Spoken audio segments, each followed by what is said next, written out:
Today we are here for Elevate Your Buyer Game. I think it's always important in our business to always be, changing it and kind of checking in. Do we have gaps in what needs to be changed? But sometimes, like, we all get comfortable, right? And we just kind of keep doing the same thing because it's working. And then what happens is something kind of disrupts us, whether it's small or big. And now it's kind of forcing us for that change. So I think it's a good reminder that change is good and that you should kind of keep this mentality always, because it's just going to always be up leveling like the way that you do business. So we're going to talk here about how you can elevate your buyer game and talk about some advanced strategies that are really going to set yourself apart. So who are we? We are a group of amazing agents, a variety of agents from all over the US, and we are forming together with the GROW, which is Global Realty Group. And we get together to help each other run our, to help us, we get together to help each other grow, talk about what's going on in our businesses. And then it's just expanded to, we know that others need this. And so we are just building it and bringing others with us and saying, let's collaborate, let's help each other, because we're always going to need this, right? Community is always so important. So today, Laura times two, we have Laura Malec as myself, we have Laura Cooper who is here. We're here to dive into what we love, how we love to help buyers, and what the changes that we're going to make kind of come post-July. So you can see a little bit about us. And what I love is that we each bring our own experiences, we each bring our own knowledge, and we each bring different ways that we do business. So Laura here is from the Houston area. She is, when they say like never underestimate what somebody can do, it's my favorite little piece about her. She went full-time 3 years ago, and then the last 2 of the 3 years, she's selling over 70 units per a year, which is incredible. And it's a very, she does have some leverage, but it's primarily her. And that's what works well for her business. That's what she works hard at. And so that's why you want to be listening up to what she has to say. I run things a little bit different. I run a smaller business with my husband, and we do anywhere around like 10 million, which is about 25 units per year, which is works really well for our family. And so we each just kind of bring different things that we do for our businesses, and we're excited to jump in. So I'd like to know if you guys happen to be a part of Don't Quit, how to navigate the NAR. We talked about this last Wednesday. If you were here last Wednesday, could you go ahead and give us a thumbs up or type in yes? And while you're doing that, Laura is just going to kind of share briefly what we talked about, because it's going to lead into how we're doing things today. Absolutely. So last week we did this class, kind of like don't quit, don't panic. What can we do to not have so much worry coming into all these changes? So we had one of our cohorts, Daniel, inspire us, because he had attended a nature survival class with his wife a few weeks earlier. And when we were masterminding and talking in our small group about what we were going to do differently or how we were going to be prepared, he comes up and starts telling this story, because it's kind of like, how are we going to survive? And the notion that he was taught at that class was this acronym STOP-IT. And so it stands for Stop, Think, Observe, Plan, and Act. And we all just sort of had light bulbs go off that went, oh my God, that's exactly what we need right now. We need to have some kind of method to follow so that we can be prepared and not scared. And along with that, we had this idea where we would kind of create this survival score in real estate. So we gave everybody a quiz. If you were here and you did the quiz, awesome. But Laura she developed this specifically for real estate and can kind of give you a little bit of insight into it, and then we can send it to you. Yes. So if you didn't take it, we'll send it after this recording, but it's part of the STOP-IT, like Laura said, and this is really just observing where you're at with your business and kind of where do you need to focus to close the gaps just to get where you want to go. And so today's gap that we're filling is really kind of like your value proposition and kind of going into your buyer presentation, which we're really going to focus on the value that you already have. Like, we're going to show you that you already have it in you, but then we're going to show you how to elevate that, right? Because that's why we're here, and how to make it even better. So make sure to keep referencing this survival score and kind of checking where you're at, or take it if you haven't already. And then I think too, we're going to try to do more classes around this. So the goal is to get you to 5s, right? I mean, most of us were nowhere near a perfect score. I think 60 was our perfect score. And so if you follow us, we should be continuing to develop courses on these topics to just get your game kind of top notch, I think is our goal. Yes, I love it. I love it. So the place that we always want to start is the mindset. And we talked about it last week, but I mean, it's a great quote from Henry Ford that I'm sure we have all heard, but it's just so true. Like whether you think you can or you can't, like you're right. And I remember as all the news is coming out about the NAR and like the articles are coming out first, like I know it's been a few weeks and we've kind of calmed down on the panic, but like I specifically remember I read it and I was like, all right. Well, I love helping sellers. I love helping buyers. I love real estate. I'm here to figure it out. Like, I don't know what's going to look like and it's going to change, but like, I'm going with the change. And so you can too. And like, we can kind of talk about what we think that's happening, which people are doing. And I do think there's value there, right? Talking to the right people about, the opportunity and the options and the positive part about it. But we also don't know what it's going to be like. And so all that we can really do here is keep doing the things that we're doing, making sure that we're showing value to our clients, make sure we're doing the right activity, that we're staying in contact with those buyers and sellers, and be willing just to learn as you go. Because if you actually think about it, and I don't know the whole history, so I didn't look it up, but real estate's been around forever, right? We know that the MLS wasn't always here. Can you imagine those agents when they're like, oh, you're going to put our listings all in one spot? What will I be needed for? Or like you used to have to go to the offices for the keys. I was not a part of this world. I just have heard the stories. But like, oh, well, now anybody can just get a license and go show the house. Like, there's always been changes, right? And so like, this is probably our big change. And let's be excited because the things that have changed in real estate have been beneficial. So let's make it continue beneficial for the consumers and for us as well. It just may look a little different. So hopefully you got your mindset all warmed up and ready, but be willing to adapt to it. Be willing to learn, right? There's only so much that you can do. There's going to be a time where something was missed, or maybe the commission wasn't where you thought it was going to be and you tried to do everything right, but just take that moment to say, all right, well, I'm going to change my boundaries, adjust this, talk to another agent so this doesn't happen again, right? And then grow from it and then just keep fighting. Let's fight for the sellers. Let's fight for the buyers. Let's make real estate and continue to make it awesome. So Laura, I'd love to go into, it was so powerful when we were at a mastermind. It was like the NAR article dropped. We happened to be getting together, which was a perfect time. And she just value bombed this amazing question. And I just want her to dive in. You heard the news. And what was the first thing that you said, Laura? So I think for me, the thing was what has actually changed and really what has lowered my value. So I, for some reason, felt just startled by that concept, because I felt like instantly everybody was almost questioning and felt like they were automatically going to get paid less. And for me, that was kind of like saying, okay, you're worth less. And for me, it was like, wait a minute, nothing has changed about what I'm doing, what I'm going to offer. Why has anything changed about what I should then get paid in return for that? So I think everybody here should really kind of hold firm to that concept and that question. So if you haven't already, and I said this last week, so if you were on last week, you heard it, but I want to just keep repeating it. Has anyone or anything told you that you're worth less than you were prior to us getting this news? And I don't think anyone can answer that question and say, yes, that has happened. So we're all worried about our commissions. We're all worried about how we're going to negotiate. We're all worried about who's going to pay what.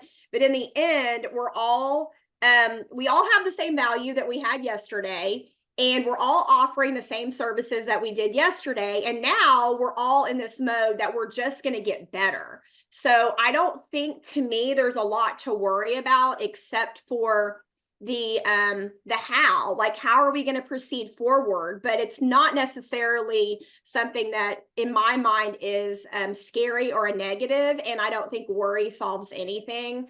So I think right now our focus should be is, what is your value? Define what you can do differently. And then also think about when we think about just the business, what is your state or region already doing? So focus on that, because I know a lot of agents have made comments. Well, we're already doing that. We already have these great agreements and representation disclosures. So how is your state already doing it? Don't get caught up in the big national headlines. Do a little sanity check of what's already going on, what you already have at your disposal. If you really need to change anything massively about how you define the agreements between you and your buyers and how you explain who gets paid what. Also, who are you getting your information from? That was another huge one for me. And I've talked to a lot of realtors who don't have good support networks. So you need to be engaging. You need to engage in your state. Anybody who's an authority in your state, you need to check in with your broker. Does your broker have resources? And then, who are the smart people around you? Like, who do you trust to talk about how you might change your business, how you might increase your value? Who can you mastermind with? So my big thing is there's no reason for us to race to the bottom. Like, why would you do that? Why would we all start devaluing ourselves and race to the bottom? I think we should hold tight to our value, and we should learn how to articulate it and how to add even more value to our clients. I love that. Yeah, I mean, so you already have the value. Let's strengthen it. I am, before we go on, I want to just, Rita made a comment here and she's like, it's not or he or she, I'm sorry. It's not about being worthless. It's about buyers not wanting to pay or not being able to pay. And I have some thoughts, and then Laura, I want you to add on this too. But for one, like, today's session is really to show you the value that you already have in you, and then to showcase the value to your buyers. So what's cool is that you're already doing a lot of valuable things. We just kind of got comfortable and didn't really articulate everything that we're doing for the buyers and why it's a huge benefit for them. Buyers just, kind of gravitated, towards us. They know they want to work with an agent. What's changing is that now they get to pick the agent. And if they are going to invest, they're going to want to know what they're getting from that. And I think with that comment, like, it's okay to have that in mind, but like, we don't know that until you're getting buyer after buyer after buyer that's saying, I'm not willing to pay you. We actually don't know that they aren't. We're going to work on ways that they can get paid. We're going to work with, lenders, and you can work on packages, because at the end of the day, we still have for sale by owners, guys. They're still out there. Well, okay. We still have, Redfin 1%, and then we still have those that trust and want to work with an agent. Go ahead. Well, yeah. And I mean, so for me, I'm a little bit hardcore where this is all concerned. So if I come across as a little bit brash, I'm sorry. But the bottom line is sellers have always paid the commission to salespeople for selling their product. I think that there is a reality that there might be situations where buyers will have to come out of pocket, because I think what she's asking is actually a very tactical question. She's like going, and I've thought this too, I'm going to say it even with our own class that we're teaching here. For some agents, it's fluff and it's talking about, value and all this stuff. And they're like, but wait a minute, when it gets down to brass tacks, how am I going to get paid? How's the buyer going to pay me? That's not the mission of our class today, but I will tell you that I think, in my opinion, I wish I could start start a trend here. If sellers agents will also do the value proposition in the seller's meeting, then the buyers are going to get paid by selling the seller's product. And so we really have to hold tight to that. So everybody on here who is curious about getting better at their buyer skills, you're also going to be listening to. Most people do a little bit of both, and everybody's got ambitions to be more of a listing agent. And that's just a thing in our industry, which I don't completely understand always. But I think when we list houses and we value prop to the seller still needs to understand that they compensate the salespeople for their product being sold. And that's how it's always been. In a little bit, I will go over a little bit the history of how like sub-agency happened.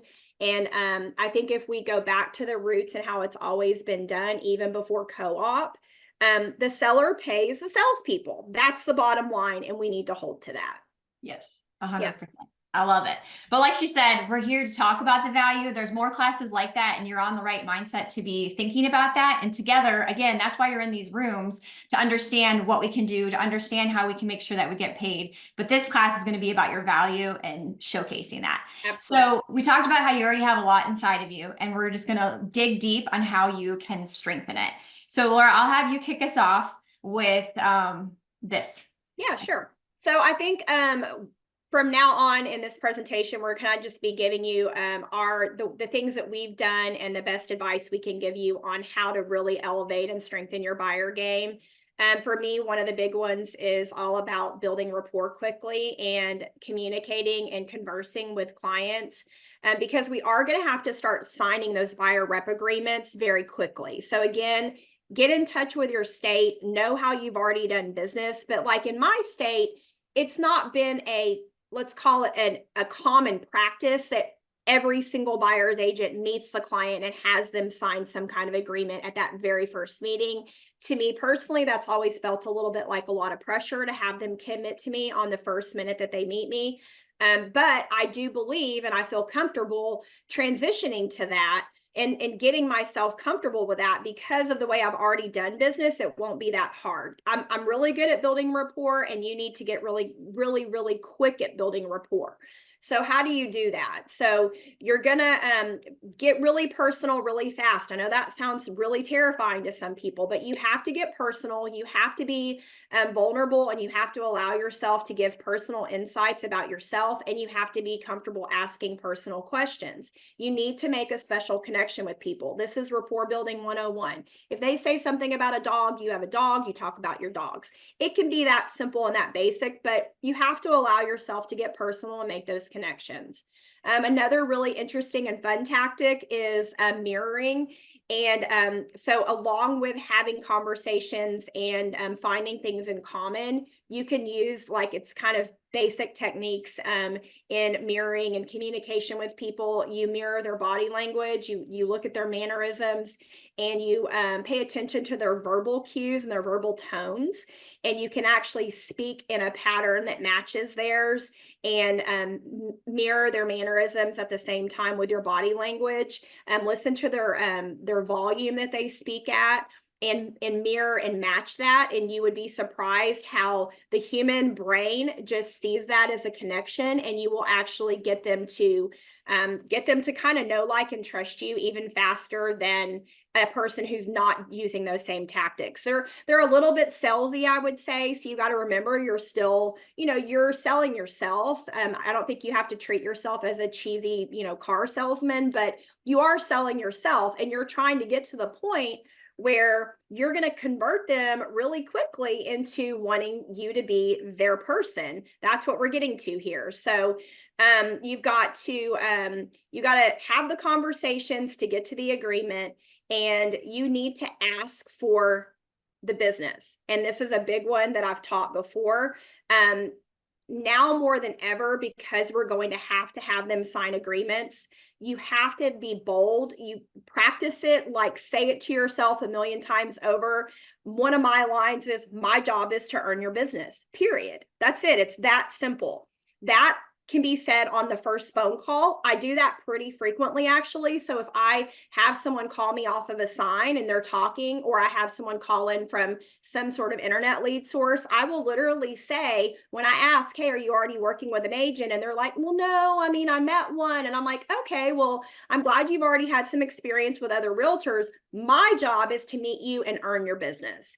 And I think people like that. They like knowing that they've got something that's valuable that you want from them, because I think that shows that you kind of honor and respect them as a person, and they're worth something. So ask for the business, bottom line. And part of that asking for the business is going to be asking them to sign that agreement. So all of us, I think, are still waiting on our localities and our brokers to come up with what those agreements are going to look like. I don't care what they look like. I care that you have the guts to ask them to allow you to represent them. But in order to get there, you have to have built that rapport. So build the rapport, get them to know, like, and trust you. We're going to have all these great ideas coming up about different value propositions and ways you can go above and beyond to demonstrate. And that's all going to be part of those conversations too. But I just want you to be bold and ask for the business. You also need to develop your approach for negotiating and approaching your commission. And I think that all goes into some of the things that we already said. But I do think it's really important, like I mentioned, to understand the history of how we got here, right? And why, if you do have to have the conversation when you're walking through the agreement on the buyer's representation side, in my state, we say that in our buyer's rep agreement that they agree to pay us blank percent. And typically mine says 3% in it. So, but it also says that we are going to first seek to get paid by the seller. Essentially, I'm paraphrasing. And so what you have to explain to people is that, back in the old days, so what's interesting that Laura Malec said earlier about kind of this has been done for decades, it's actually been done for over a century. NAR has been around in some form or fashion since the beginning of the 1900s. And cooperative brokerage did not come about until about the 90s. So before that, you can explain to your buyer that buyers never got their own agent. And so we're super blessed now that we have this industry that has created explicit representation for the buyers. So even though it's the seller and the seller's product, and they used to historically hire an agent that listed their house, put a sign in the yard, and then hoarded that house in their office because they had no way to disseminate that information. If your client standing there in front of you, if you as a buyer wanted to purchase that house because you drove by it, you would call the listing agent and they would be your only source of contact or any way of making an offer to purchase that house. They solely represented the seller. If it got to, I guess when the industry, from what I could tell, it matured a little bit, they would sometimes then assign a sub-agent to that buyer. So sub-agency was huge. I'll be honest with y'all, I didn't really understand what sub-agency was because it's illegal in my state. You can't do it. Well, sub-agency was just them saying, hey, here's another agent from my office. Maybe they'll go let you in the door. And then maybe they'll kind of help you with the paperwork, but the buyer never got their true representation. But what was interesting is there was a misnomer where a lot of buyers actually thought that sub-agent was representing their best interest, but they didn't realize that it was really all about the listing and the seller, and the brokers back in the old days only cared about the seller and selling their product and representing the seller and getting the most for the seller. They could have given a crap about the buyers. So we are really in a great time now because the buyers get the choice. They get to choose who their agent is. They don't get assigned a sub-agent from a seller's agent's office. And so I can now explain to them that sub-agency doesn't happen anymore. You get a true agent that's your true representative.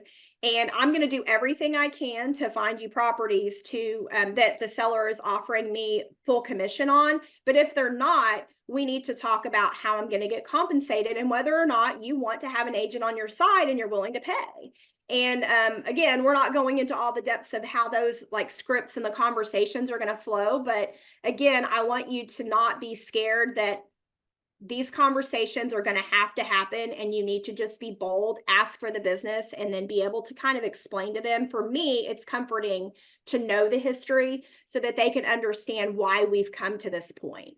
So I don't know if that was helpful for anybody, but I didn't really have anybody explain that to me in any of the stuff I've been reading. I found a couple good YouTube videos, and then I found a really great article. And when I read that history, it really helped me feel really good about where we've come. I don't feel guilty or bad at all now about the concept of I may have to ask a buyer to pay me. I'm okay with that now because they need me, right?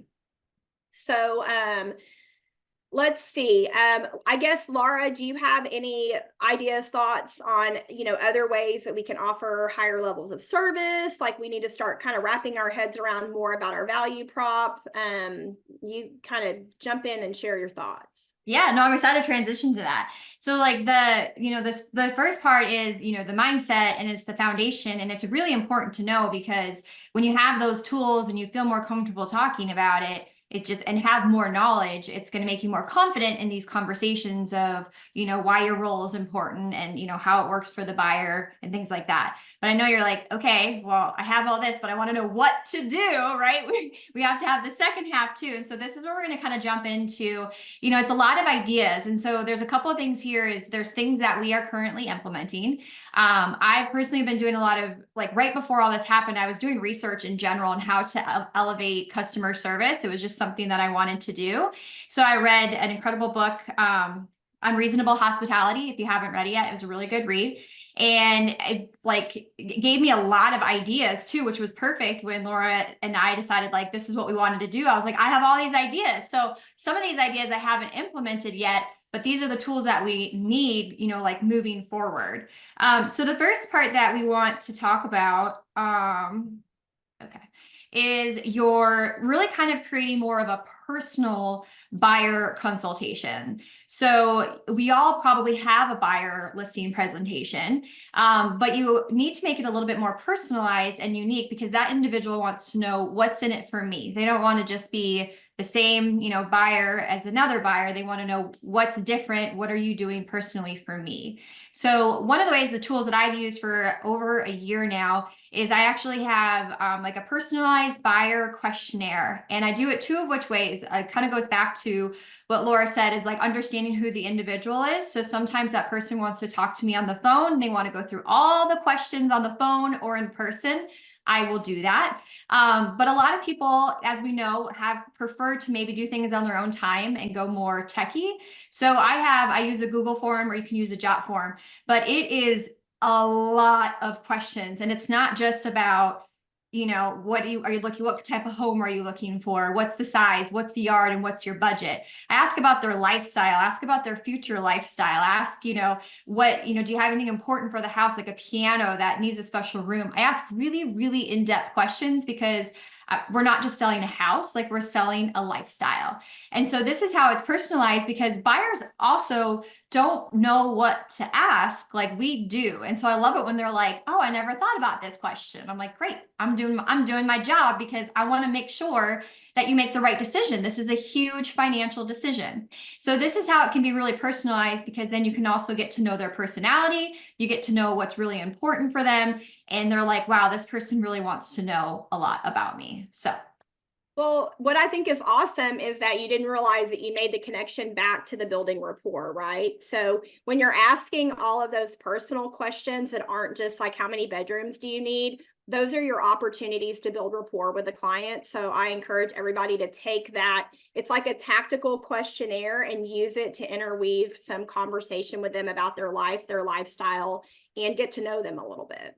I actually want to piggyback off that really quick. The other thing too is, don't just accept the 4 bedrooms. Go a level deep and say, why? Why do you need the 4 bedrooms? That I want some for the kids. I want some for future kids.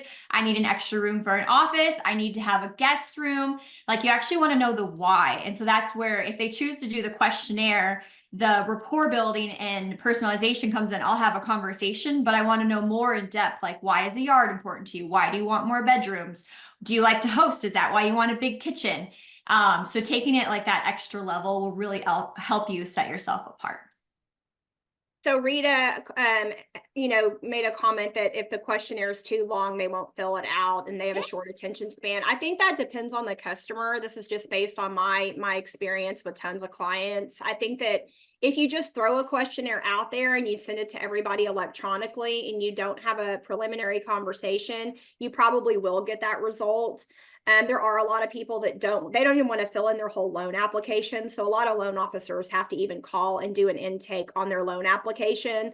So I think you've got to read the room and you've got to figure out who your buyers are and at what time you're presenting that questionnaire. If it's gonna be presented early and you just put it out on a website and you put a scan to it on your business card, no one's going to understand the context. So you do need to tee it up a little bit. And part of when you're explaining to them why that questionnaire matters, and maybe some of them, by the way, you don't even send it to, maybe you just talk to them and you take notes, but you do need to read the room. So I want to say, one of the biggest misnomers in this industry is there's like a way to do everything. There is not a way to do everything. if you're not in touch with reading the room, meaning reading your clients, which is part of that, the skills building for like rapport, you're doing these things specific to this client. That's how you elevate yourself. That's kind of what this whole class is about. It doesn't mean that Laura, Malec, and we do it all the same way. And we're saying, hey, if you don't do it like we do it, it's not going to work. Or like how Chris does it or how Tracy does it.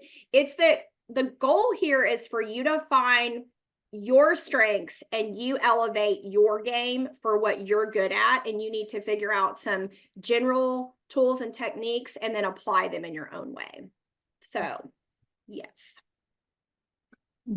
Well, and make sure that like what you said too, I just want to wrap it, like tie it with a bow, is that having multiple ways to do it is how you're going to reach different personalities. So like you said, I prep them. I'm like, hey, I'd love if you get a chance, if you want to work on this. If not, we'll go over it together. I've had someone where they don't fill it out. So I'm like, okay, they want to go over it in person. And so then we do.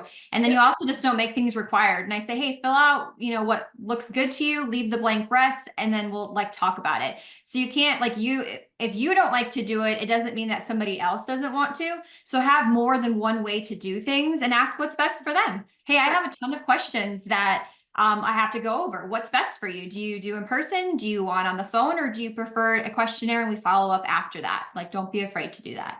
Tracy, if you're raising your hand, you better put your screen on. Oh yeah. What's up? I've been multitasking, cleaning, but hey, one thing I would say that has really been a golden nugget too in the last 2 weeks of taking all these awesome items is really going back and running your stats.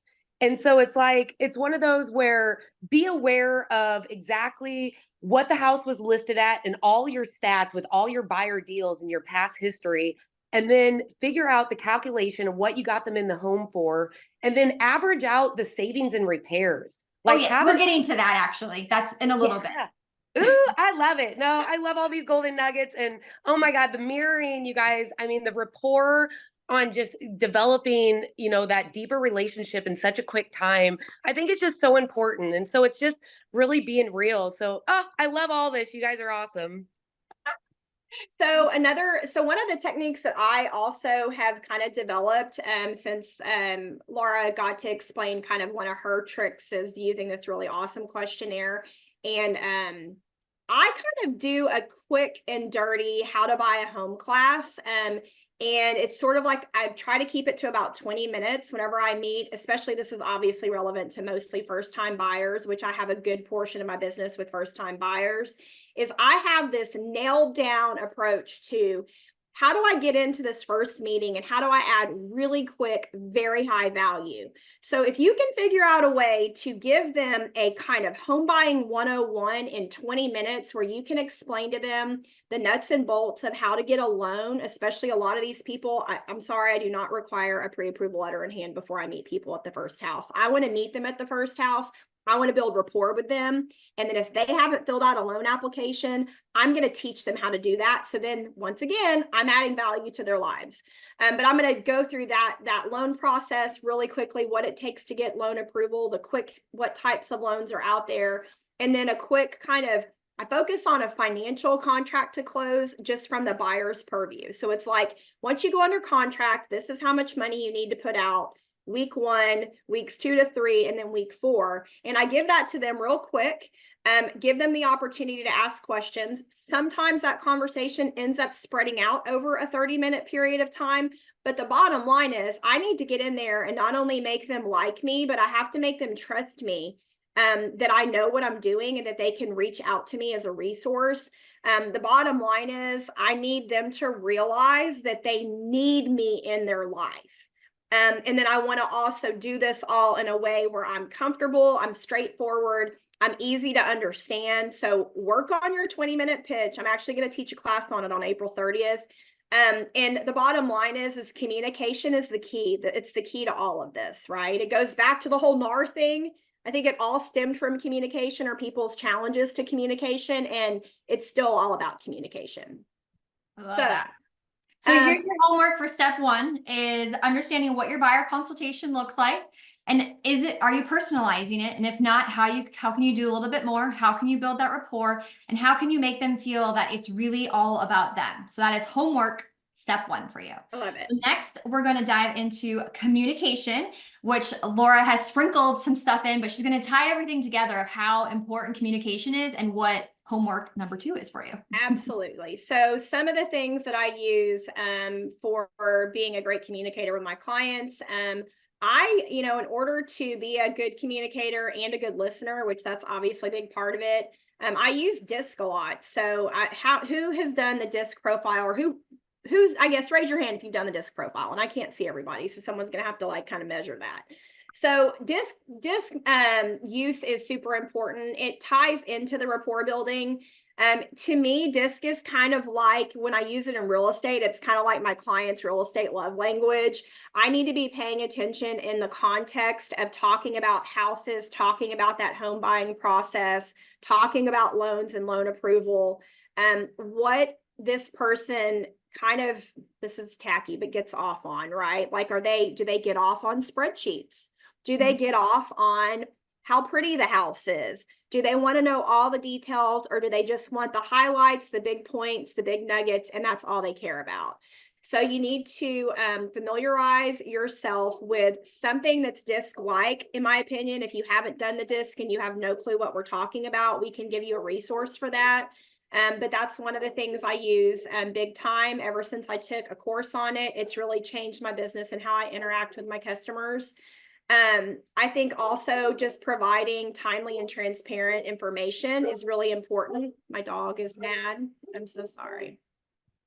Jack is mad. Anyway, so timely and transparent information and setting yourself apart with that, I think, is super important. So I think one of the things that we've done poorly in this business is we've done a lot of set it and forget it. Especially with like home searching and market information. All of that data and information, I think, has gotten really easily accessible on the internet, but it's also information overload. So I really, I suggest with the tools that we have in our disposal, that realtors can set themselves apart by not just setting up searches and never interacting with their buyers, but actually using that information and data, whether it's listings, new listings, market information, to either reach out, call them daily, weekly, monthly, and communicate with them. Set yourself up a schedule and just add a personalized level of service to the information that's already there. For market information, it's really not that hard. RPR has a really great tool that you can use. We all get RPR as part of our NAR membership, believe it or not. They offer us some great things. And go in there and run your market stats. You can even generate graphics and use those things. Use a great new listing as a tool to show your value, communicate timely and effectively, and use it as a tool to pick up the phone and call your customers. Love it. Yeah. So your homework number 2 is taking this DISC to understand how you work and how others work, so that you can do that mirror and matching. And it goes to, there's one of like understanding, you treat people, what's that saying? You treat people how you want to be treated. But there's also the way of like, how can I treat the customer how they want to be treated, if that works for your business. So your homework here is, how are you going to be communicating with your buyers at a high level? Because like Laura said, I know I was guilty of setting people up in the MLS searches and not doing my job of proactively looking myself, or proactively communicating, or what we're going to go into, like what makes me different, of actually trying to find the property versus waiting for the property to come on the MLS.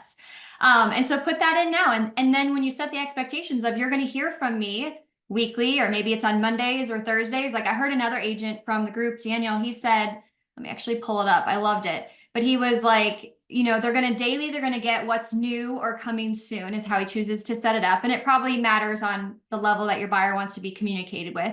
But weekly, he's touching base with them if they didn't reach out and saying like, hey, I'm working this weekend. Did you see anything this property that you want to take a look at? Right? Because sometimes buyers don't want to, they say like, bother us. And I'm like, this is my job. Please bother me. I would love to take you to a house. But when you have that, they hear from you. oh, yep, weekly of like, hey, I'm out and about this week. Like, is there something that you want to see? It kind of helps it going. And then he encourages his agents to do a monthly kind of check-in and kind of do a recap. Like, hey, it's been a couple weeks. Maybe let them know the houses they saw, what they didn't like. Should we change anything for next month? Like, again, how that's personalized, you care, you're staying on top of it, talking to the lender and the buyer, and it's a system, right? So that's homework number 2 is how are you going to communicate with your buyers and how are you going to communicate with how you're going to communicate with them. So let's dive into like what makes this different. So don't be the agent that puts them in the MLS and just waits for the house. Don't do my mistake that I did a couple years ago and lost the buyer. What can you do differently?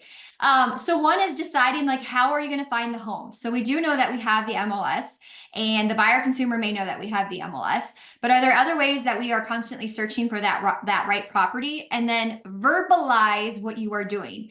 And that's what when Laura and I were putting this together, it was like eye-opening of like, we do a lot. We already do a lot. All of you agents already do a lot. We just have to tell the buyer that we're doing it. And they have to know that up front, depending on how that fee is paid. And they need to be reminded throughout that we're working hard for them. So how are you choosing to find the homes? Like, are you going on any kind of social media groups? Do you have any extra broker groups? Do you have any off listings? Are you choosing to reach out to your sphere of influence? Do you do circle prospecting? Are you looking for FSBOs and expireds? Like, what are you willing to do for this buyer and let them know that's what you're doing? And then again, communicate like, hey, this week I'm reaching out to this neighborhood. I'm sending out mailers or I'm calling, like whatever action that you're doing, you need to let them know so they're aware that you're working hard to find that property. Laura kind of touched base on it, but it's really important to be aware of the market knowledge. And it's also another touch. And so that's what I think is sometimes we know when we have that buyer, if it continues to be like low inventory, we're working with them for a little while that we need to have touches besides like, hey, do you want to see a property? Hey, do you want to see a property? So let them know what you saw this week with market trends. Maybe it's twice a month. But again, when you let the customer know, or your client, I guess you should say, like, hey, weekly, I'm going to send you kind of what's going on with the market, and I'm going to touch base with you to see if there's anything that you want to see. When you set that tone, you set that expectation, there should be no hesitation on your part to reach out because they're aware that those messages and emails are coming. But understand what's going on with the market. Understand if the inventory is increasing or decreasing. Understand if there's price drops. Understand what the interest rates are doing. And so that's why now more than ever, it's important that you're surrounding yourself with agents who are doing this that you can learn or finding that knowledge and then letting your buyers know about it. How are you being tech savvy if you would like? So this is something I actually just found. I thought it was so interesting. And Laura and I also discussed, we had a lot of fun putting this together for you, is that sometimes it's just perception. I don't know if you've ever done, like I've done a lot of listing classes where someone's like, I lost the listing because I didn't tell them I was going to put the listing in the MLS, which is like what all agents do, right? And it was a reminder, like I made my sheet that day. I'm going to put a sign in your yard, MLS, like here's all the basic stuff I'm going to do. And here's what's extra. So this tech savvy thing that I got this idea is you could offer virtual tours, right? Like we did it during COVID. Who knows if a buyer doesn't want to go see a bunch of properties and they're like, actually, I'd love for you to tour a few for me. Like, again, I'm just trying to get you guys to think outside the box and be excited. Are you maybe going to do it? Are they going to want to do it? No, but like, is it something different? Did you just click something in my brain of, oh, wow, you'd go tour homes for me virtually and save me a bunch of time? That sounds great. I have no clue if the buyer is going to want it or not. But again, I set myself apart and that I'm like, I can do however, you want to find this house. And then, so as Tracy was saying, I don't know, Tracy, if you want to jump back on, this is what's here with what makes you different is what are your stats, or if you want bigger stats, be a part and you're part of a team, use the team stats, or you have your office stats. But are you saving people on the list to buy ratio? Have you negotiated on your inspections and put a dollar amount on the average amount that you saved them? Did you help them when the appraisal came to make sure that they weren't bringing more money to the table? Tracy, are you there? Did I miss anything? Yeah. And when it comes to the appraisal, I even learned my lesson and got a little lazy and comfortable on one deal out of like 6 in the last 2 months. And, there's this appraisal package that we have, and we'll be able to send it to after this meeting, that it's basically going over and above and just putting together all the comps that you want the appraiser to see. And, you know, appraisers are lazy. So it's like, serve it up on a silver platter. You're the one that knows that neighborhood. You know what those buyers are looking for. Put the best three comps in front of them right from the get go and justify it and fight for it. Because just when you get relaxed, you're going to get that appraiser, you know, who is just going to be stubborn. And this is a way to show your value to buyers on how you fight for every single dollar. And one thing we've been kind of bringing in is, you know, really, you know, and it's numbers. If it's like, if you think you've negotiated repairs over the life of your career, I know 2,400 has been a pretty accurate number I've heard over time, where some will be as is, some you might be doing a whole HVAC system or a roof. So 2,400, I think, for me personally, I mean, that's a big savings. And then I'll challenge them, hey, are you familiar with arbitration? You know, where we have that part of how we negotiate these deals. If you don't have that, Mr. Buyer, are you ready to get an attorney if something goes south? And you know what those costs would look like to get that representation.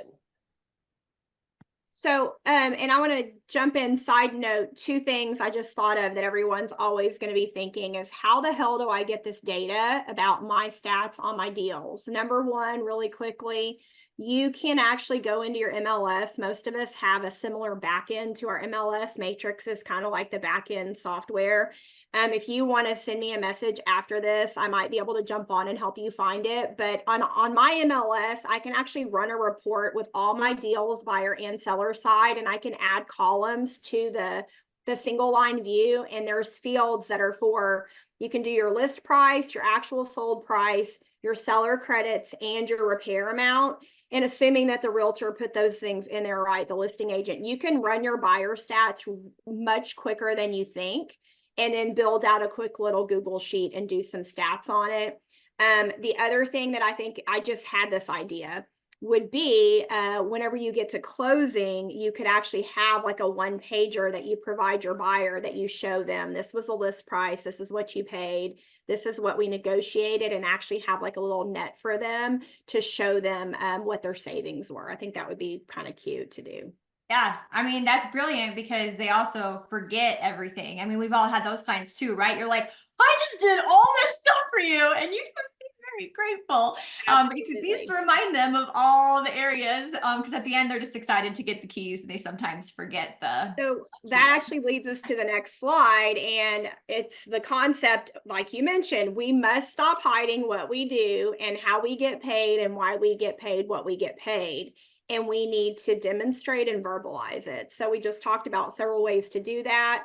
And I think just increasing your customer service and like elevating it, you need to be able to verbalize. And so we've come up with some really great, you know, kind of ideas and ways to elevate things that you're already doing. One of the terms that we've come up with is just say you offer concierge level service. I think guys, you offer private tours. How awesome is that? Right.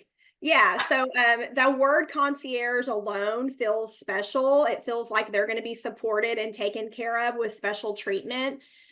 So like before, you can do this from the time before you're under contract, from the moment you meet them, you know, you can let you know that you're taking work off of their shoulders because you're providing them with all these services. So I think reducing their commitment, their time commitment, their energy commitment is huge. So you need to figure out how to verbalize how you're de-stressing them.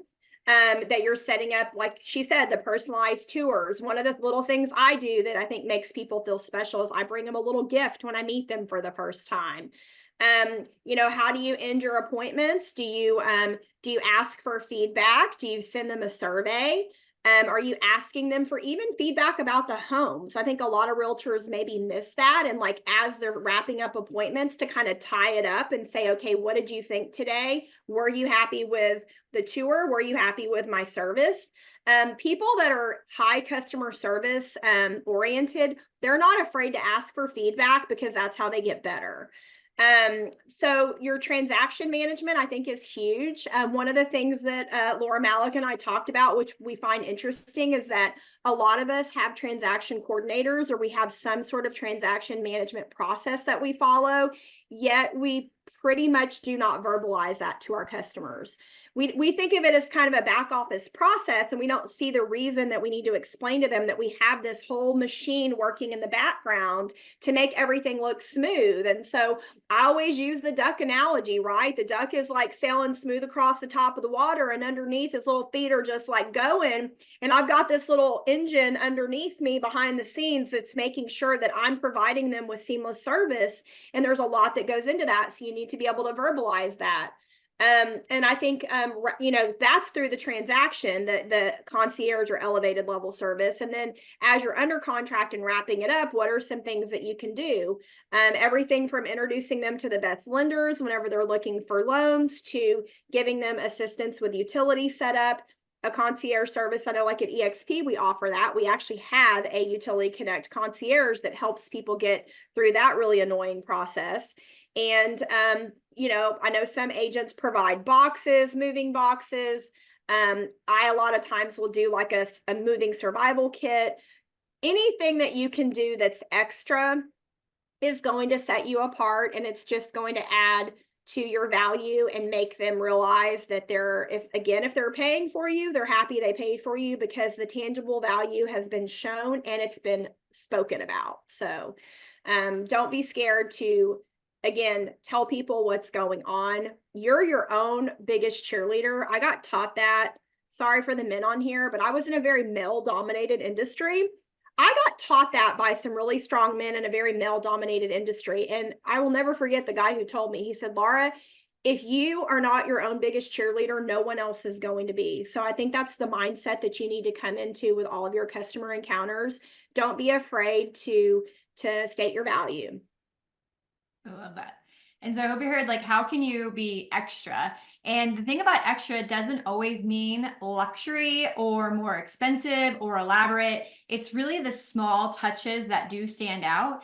And in that book I read, it was interesting because the owner of the restaurant like did everything from the small things to the elaborate things. And it was really just the act of making something personal is what stood out. And so, don't be afraid to try different things. And like Laura said, ask for feedback, and don't be so worried about like, is it going to take too much time? Start figuring out what works, and then figure out the system on how to make it easier and how to simplify it and how to get it better. Because sometimes people are like, well, then I have to have snacks all the time in my house. Like, you'll get better at it once you get started and realize this works, this feels good, it's what I want to add.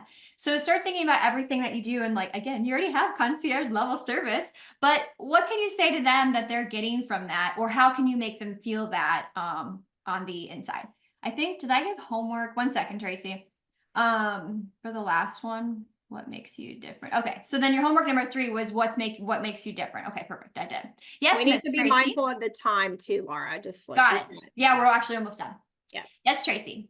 Yeah, one thing yesterday, you guys hit it on the head today on verbiage. I mean, it is down to verbiage. No, play it like a chess game on everything that you say it with purpose on where you want to lead it. And one thing, I was talking to a newer agent yesterday who was at another brokerage for 6 months, hasn't sold one deal. She came to one of our masterminds yesterday, and she goes, the biggest takeaway, Tracy, was like, when I'm running into buyers, I would ask them like if they have an agent. And I'm like, okay, so you're asking them if they have an agent. So if they say yes, where does that lead to? And it's like, if you can have more purpose behind that statement of, if you run into somebody, they bring up, they're looking, it's like, hey, do you have an agent on the hunt providing you with off-market listings each week? And it's like, okay, if you ask those 2 different questions, which one has the more purpose of being able to get a response that potentially could lead into that connection? So I think that's just so important right now. And you guys' verbiage today was spot on. So thank you. Thank you. Yay. All right. So just topping it off, I had found this, this is to get you thinking a little bit differently. As you can see, have a creative soul, so you have to be careful. But what do you already do, and how can you put fancy words with it like rebranding that make it so great? Yes.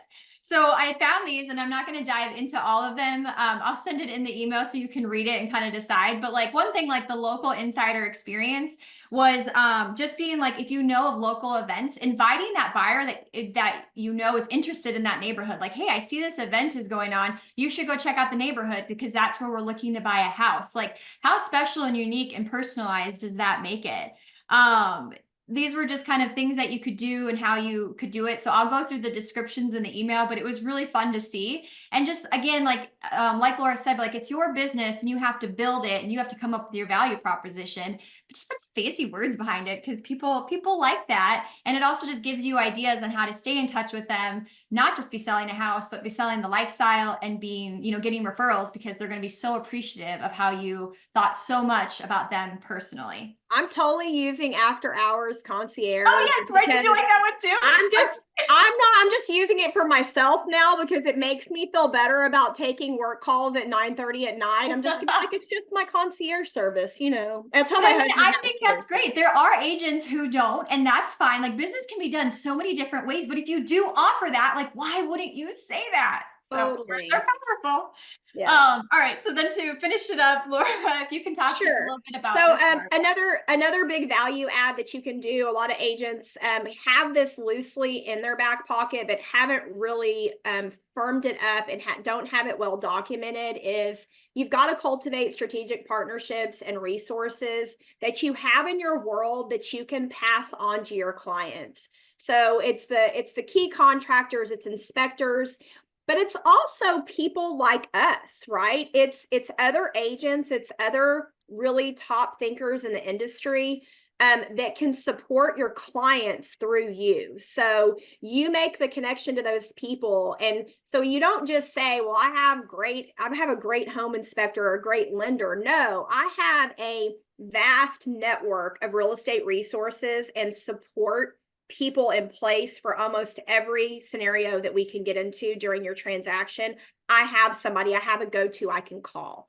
I just got that call this morning from an agent that I worked with a while back, and she still calls me, and she had a really weird home, family, business, commercial airship thing. And it was like, when she started asking me the question, I was like, why are you asking me this question? By the end of it, I was like, well, why don't you just try this? Why don't you just tell them that you'll not pay they don't have to pay their taxes and they should sign the deed to you? And she was like, oh my God, I hadn't thought of it that way. And that's just like one little example of something that if she hadn't had me to reach out to, she may not have heard that idea. So you just need to always surround yourself with people that are smarter than you. I've always said that. It's very important. So who are those people? And then the resources related to contractors, service providers, again, always be leveling up those relationships and those connections so that you can have that kind of curated network of your trusted resources that you can pass on to your clients, because those are some of the things that I think my clients have always seen the biggest value in me. And I get calls from my clients years after closing asking me if I know anybody who can, and fill in the blank. Love it. I love it. I love it. So ending it here, you guys have this, right? Like there's already a lot inside that you already do. You just have to be showcasing it. You have to be talking about it. You have to be asking, the deeper questions more purposefully, but just take your service and how can you elevate it? What are you doing right now? And how can you start exceeding your client expectations? And this is your friendly reminder. Do not go from 0 to 100. Do not try to do a little gift at meet and under contract and close. Start with one exceeding client expectation and then add from there. And then just be willing to adapt and thrive and try something on. You could offer, something that we said here, and then you're like, this does not work for me at all. Well, then don't offer it anymore. But I encourage you to try things, to take your I would never do that out of it and see if it works, or that doesn't work, then just leave it. So again, you can always join us. We have a YouTube channel and a Facebook group and a website with tons of resources that will come out. We're on Wednesdays for more content. So this is where you can block that time and catch us. Thanks for joining us.